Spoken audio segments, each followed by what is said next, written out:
जी। कहानियों का इतना बड़ा समंदर है कि उसमें ये कहना मुश्किल है कि इसको तरीके से सिलसिलेवार सुनाया जा सके। बड़े बहुत सारे पहलू हैं इसके। तो क्यों ना शुरुआत एक मज़ाहिया छोटी सी कहानी है उससे मैं करता हूँ। वाह। तो एक बार की बात है, जी। जैसे हमारे कहानी शुरू होती है जी। बहुत पुरानी बात है। एक ज़माने में एक पंडित जी रहा करते थे। पंडित जी ने एक तोती पाली हुई थी, बड़ी खूबसूरत।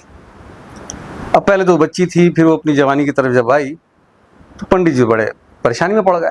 अब उसकी वजह ये रही कि जब देखो इधर तोते बैठे हैं, उधर तोते बैठे हैं, वो अपना ध्यान भी नहीं लगा पा रहे हैं, इसी में परेशान हैं, बड़े परेशान, वो इसी परेशानी में मुब्तला थे। अब एक मौलाना उनके दोस्त थे, उनसे मिलने के लिए आए। अब जब उनसे बात कर रहे थे तो बात करते करते पंडित जी ने मौलाना से कहा कि यार बड़ी मुसीबत में फंस गया, ये मेरी इकलौती तोती है, इसके लिए वर भी तलाश करने की कोशिश करता हूँ, लेकिन मुझे डर ये है कि कहीं रास्ता ना भटक जाए। देखो जब देखो तोते, इधर तोते उधर तोते, बड़ा मसला है। उसने बोला ठीक है मैं कुछ करता हूँ। अब खैर कुछ दिन इसी तरह से गुजरे, फिर मौलाना साहब पंडित जी के यहाँ गए। अब जब वो वहाँ गए तो क्या देखते हैं कि एक पिंजरे में दो तोते बैठे हैं। एक तो भाई मुस्तकिल सजदे में पड़ा और एक ने आंख बंद करी है और हाथ में उसके तस्बीह और वो अपना ईश्वर का नाम जपे जा रहा है। वाह।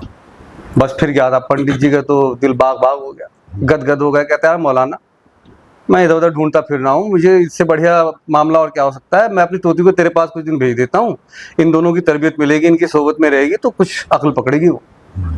मौलाना कहा यार कैसी बात कर रहे हो, जब चाहे कि फिर मैं अभी लेके आ रहा बस। तो पंडित जी गए, फटाफट भाग के गए और लेके उस तोती के पिंजरे को अपना आ गए। अब वो पिंजरा लेके जैसे आगे बढ़े तो जो भाई तस्बीह पढ़ रहे थे ना, उन्होंने एक आंख खोली और दूसरे तोते से पता क्या कहा कि भाई मियाँ सजदे से उठ जाओ, दुआ कबूल हो गई। क्या कह रहे हैं? तो